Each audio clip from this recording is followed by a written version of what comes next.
Hello once again, Star Wars and Unboxing fans. Welcome to another episode of Darth Tuba's Star Wars Unboxing Show. I am your host, Darth Tuba, and before we get to our Disney Haul unboxing, which I'll explain in a minute, I do want to let you know, as I've started to put out in separate videos, but I have been selected to do a panel at Forcefest 2020, which is essentially a virtual, fan-led Star Wars convention.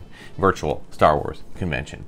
And if you want to find information about that, all you have to do is go through all kind of local things like Twitter and Facebook and look for @Forcefest Saga or @Forcefest, and you will find information about that. It will be, the panel itself will be running, well, I should say it's one of many panels, and it's basically like a Comic-Con where you can go in and to a virtual location. It's being held on a place called GetVokl.com, GETVOKL.com, and you can find all sorts of information about that. You can go there and search for Forcefest, and you'll get a bunch of information. There'll be a lot of virtual stages where you'll be everything from things related to the movies, things related to cosplay, things related to fan collecting, like the one I'll be involved with, and I think there are 6 altogether. So you can pick and choose what you'd like to go and see. And I do believe that people who run panels, the panels will be broadcast on GetVokl, and it will also be kind of simulcast onto things like YouTube and Periscope through Twitter and Facebook Live, that kind of thing. So that is a really cool thing. I'm really excited to be involved with that, and looking forward to being able to share that with you guys. So it'll be on the 29th and 30th. I believe mine is on the 30th. I will post all the information about the actual dates and times of the whole event, and the specific dates and times for my panel will actually be on, I'll be posting them on my Facebook and Twitter and Instagram pages, and you can check them out there. I'll try to put some information in the show notes as well. But we are here to talk about unboxing some Disney Star Wars. Now, why do I call this Disney Star Wars? Well, if you watched one of my previous episodes a couple of weeks ago, I kind of did my whole Disney haul, and I did say we would do some unboxings on some future episodes. So for right now, we have well, 3, but more than 3, because this item is a lot more than 3. We have our 2 regular Black Series figures, Count Dooku, number 107, and getting to fix the glare there, and our Clone Commander Bly, number 104. These 2 were picked up at the Galactic Outpost in Disney Springs. And in addition to that, we have our 4-pack from Star Wars Galaxy's Edge Black Series, which includes the Mountain Trooper, Kylo Ren, the MSE droid, or Mouse droid, and Commander Pyre. Okay, so we'll get to this in a few minutes. So why don't we go right into, let's start with Commander Bly, Clone Commander Bly. This is among the last of the old Black Series packaging. They are switching it up. I've received an email today that one figure that I ordered in the new series will be coming in the mail today or tomorrow. So I'm really excited about that. And the other information I received was, other ones are a little back ordered, so we'll probably take a little time on them. But they're going to be in different kinds of setup there. So we got our awesome Clone Commander Bly.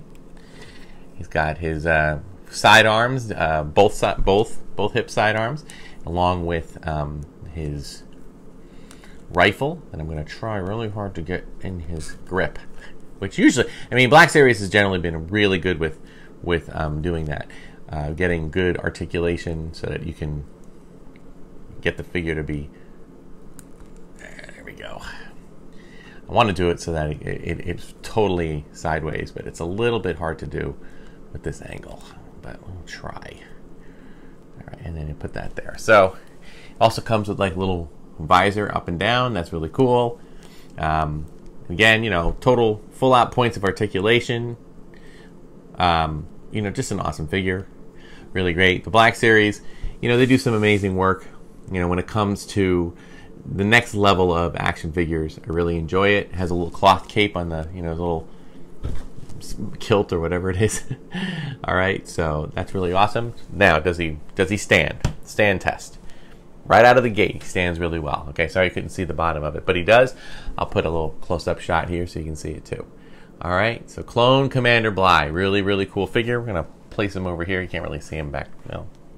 Put him back there. There he goes. Stay. Guard the cantina. All right. Next up, we got Count Dooku. I swore I had a Count Dooku, but I looked and looked and looked again, and I do not have a Count Dooku. And this is great. It's a human face character, so you got the new let's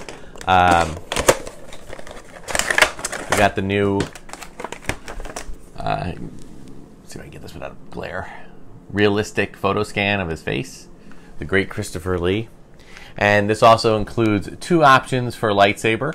The swishing action lightsaber or the solid action lightsaber. I'm not a big fan of the swishing action lightsaber. So I'm going to leave that in the bag in this container, and I will keep this one. You won't see me throwing this box. Why? Because anytime a figure has more than one accessory, I do keep the box to hold the accessory. So I will leave that down here. And there's Count Dooku. Oh, I always loved his outfit. I remember seeing episode 2 and watching his whole mannerisms in that movie and thinking this is like a throwback, because you got to remember he was like, I'm pretty sure he was in his 90s when he, or at least just about in his 90s when he made Attack of the Clones. Okay, and he was saying, I remember watching the making of. There he is, down like that. I remember him watching the making of Attack of the Clones, and they were talking. There was so much done, and there was a lot of talk about the whole Yoda sequence and the between Yoda and Christopher Lee. But there was also a lot done with Christopher Lee because the man was in his upper 80s, maybe even early 90s. He did not have the stamina to do any kind of serious swordplay. He even said he could do the swordplay. It's his legs, his knees and legs just didn't have the ability. Look at your extra features in your Attack of the Clones Blu-ray or whatnot, and you'll find information about that. So what they did was they brought another stuntman in, and they digitally grafted his face over the stuntman. Which, I mean, now when you watch it, you can kind of see it. If you pause, you can kind of see it's a little bit odd, but it was still a cool effect. And but when I was thinking about watching that movie, I always thought of the grandeur of the Alec Guinness, Peter Cushing, all the imperial officers that were these stage actors, that didn't even Ian McDiarmid, they all had this kind of regalness to what they were doing, and then we go to Phantom Menace, and there's a little bit of that maybe with Liam Neeson playing Qui-Gon Jinn, but the rest they're all young, and it doesn't really have the same feel. Not that I didn't like it, it just was different. And then it was neat when we got to this movie and Christopher Lee walks onto the scene, and he just eats up the scenery. He's like he's so captivating, and his low baritone voice, and he just commanded a presence that was just amazing.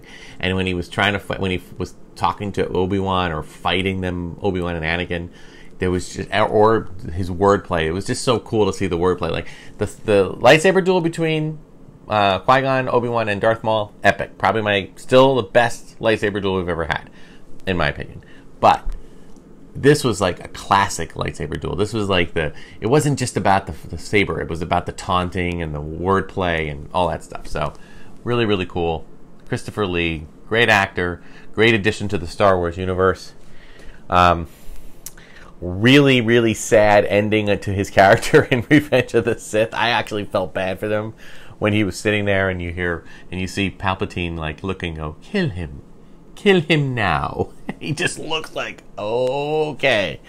And at that moment, it all became clear. He passes the stand test. Very good. If you don't know what happened to him, go watch Revenge of the Sith. You don't have to watch, if you only watch the first few minutes, because he doesn't last much longer. Anyway, all right, moving on. We have, moving forward to Galaxy's Edge and the sequel trilogy, we have our awesome, awesome 4-pack. Now, the really cool thing about this 4-pack is that it's really a 3.5 pack. But I had thought originally that the Commander Pyre, which is this, where am I? This figure. Commander Pyre was the exclusive Galaxy's Edge figure. Now, I might have said some things in my haul video that were incorrect, and I've since done a little more research and realized that No, I'm still not 100% sure. I know that he was in Resistance. He might be in some stories, some novels and maybe comics related to Galaxy's Edge. I don't recall seeing him. I read the Galaxy's Edge comic book. I don't recall him seeing him there. Sorry for the click there. But I do remember him seeing him in Resistance. If he was anywhere else, if anybody else knows that, please leave a comment. Besides Resistance, I know he was in there. I know that there's a red one, and one that looks like this but is all red. Kind of looks almost like a Sith Trooper. And that character is a Galaxy's Edge character, and one that was in a novel, was in a lot of different things. So I'm hoping to see him. I'm hoping to see all these guys as walk-around characters eventually.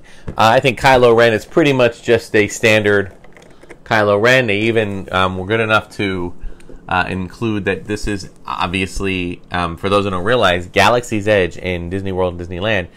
It is a moment in time. It's a moment in time, and it takes place between The Last Jedi and Rise of Skywalker. And I thought, I'm going to tell you this right now, folks. I'm going to just say this about Galaxy's Edge. I think that Disney was very smart to make this place kind of a fluid land that wasn't associated with any single film. As much as it's cool, and there's a part of me that wishes it could actually be Tatooine, or it could actually be Hoth, or it could actually be... First of all, it could never be Hoth. You cannot have Hoth in Florida. You just can't. So don't even bother trying unless you have it inside, like they do in SeaWorld with the penguins and make it really freezing cold. No. But what you can do is you can, and having Tatooine would be great, or having, Endor or Kamino or any other of these places. But what's cool about Black Spire Outpost and Batuu is that it's unique. It's not found anywhere else other than maybe in some expanded universe things. It's not in any movie. It's not associated. You only hear it in passing in a few statements here and there, and that makes it very fluid, and it makes it very universal, and it makes it something that you can update and change. And if Disney decides they want to, expand beyond new movies and bring old characters in or new characters in, they can do that all that they want for 10 years from now, 20 years from now, well beyond any of my lifetime or anybody here that's watching. They can do that. So that's really cool. But I do appreciate that they kept the Kylo Ren in his... Ooh, sorry there, clone. And Dooku. I'm knocking everybody over. They kept the Kylo Ren in his... between Last Jedi and Rise of Skywalker. Although he probably shouldn't be in a helmet right now. But that's okay. And then, of course, you have the Mountain Trooper, which I thought the Mountain Trooper was another one that was a re-release, but no, that's an exclusive as well. So what I'm going to do is I'm going to leave Kylo Ren alone. I'm going to leave him in the box.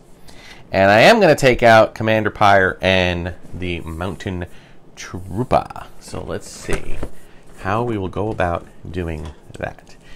And again, part of the reason for this is that whenever I have an exclusive that has... I don't take multiple figures out. If a figure... If I've already taken a figure out, I might leave another one in the package. Since we already have a Kylo Ren, this exact Kylo Ren, why don't we leave it in there? And then if the day comes where I want to part with this, I can do that. Alright. So, we got Commander Pyre. Sorry for the loud noise here. I think I am going to leave his... He doesn't really have a... Oh, no, he does have a holster. Okay, good. So, I'm going to take out the little mouse droid, just because I love the little mouse droid. And... Trooper.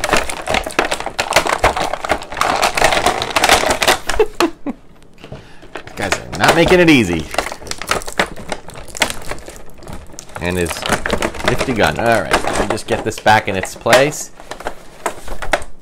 Because, folks, it's like anything else. I mean, there is going to come a time. In fact, somebody asked me once, it's like, what are you going to do? Like, are you going to always collect? I mean, can you constantly be unboxing? Eventually, your house would not be able to hold everything. And my answer to that is really simple. My answer to that is, well, I'm not going to always... I don't always collect. I don't. There are times where I... will liquidate some of my collection, and I do that. How do I do that? Well, sometimes I do that on eBay. Sometimes I do that via flea markets or garage sales. that kind of thing. And what do I do with that? I generally take whatever money I make. It's not usually that much. It's just it's basically just enough to, you know, put a little. I mean, sometimes I make what I purchased for the stuff, and sometimes I make a little less, but that's okay because as I say, it brought me joy when I had collected it. And if at times I'm feeling like either, you know, it's just no longer something, a part of the collection I'm enjoying, or it might just be that I want to get something else and I need room. So that's what we have to do. So here's our Mountain Trooper. Kind of has a shade similarity. It's funny, I'm looking at this helmet from, I think this is from, it says it's from Solo, but I actually think it's from Rogue One. It's one of the drivers from Rogue One. It kind of has a similar vibe to that, but pretty cool. I just hope, I really hope that we start seeing stuff like this walking around Galaxy's Edge. Kind of a challenge right now because of the pandemic and all the different rules. So, but they do still have characters. They just kind of keep them up at the tops of the buildings and things like that. But there's your Mountain Trooper. Got his little pauldron there. Really cool. Okay, and unique. You know, I love the more trooper variants, the better in my book. There's your mouse droid. Nice. And there's your Commander Pyre. Kind of has a Phasma feel to it without the cape. But, you know, it's gold. And I can't remember what happened to Pyre, what Pyre's fate was in Resistance. But nonetheless, it's a cool figure, cool variant. And again, it'd be really cool to start, if these are technically Galaxy's Edge figures, it'd be really cool to start seeing them walking around. Although I know I do get that more people would be more, you know, people have been interested in seeing Chewbacca and Rey and Kylo Ren, but you know, they've been like First Order troopers walking around. They've been First Order soldiers walking around, you know, like Imperial type officers. And there have been, and we have Vi Marati, who's the little spy with the orange jumpsuit or orange flak jacket or whatever, and she, you know, she gets a lot of attention, so it's pretty cool. But very cool little addition to the Black Series collection. Mountain Trooper, Commander Pyre, our mouse droid, which you really can't see, is down here, along with Count Dooku and Commander Bly. Come on, Dooku, don't embarrass me. You're a Jedi. Well, or it was a Jedi. And of course, we have our second Kylo Ren just still remaining in the package. So, an awesome haul. Loving these figures. And that'll do it for this week's episode of Darth Tuba's. This episode, not this bi-weekly episode of Darth Tuba Star Wars Unboxing Show. Like, subscribe, hit the notification button. Welcome to our new subscribers. Okay, I'm doing some things to help get some more traffic here. Trying to advertise the channel a little bit more. Just trying to get people to hear more about the channel. I've got a lot of good feedback, and I'm working on doing some things. Again, check out Forcefest 29th and 30th. Check it out on getvocal.com, and you'll find all the information there. You like my merch, my little Darth Tuba merch, along with some other Star Wars stylized boxed art, you can check out my TeePublic store. That stuff's below. And until we meet again, folks, may the Force and the toys be with you.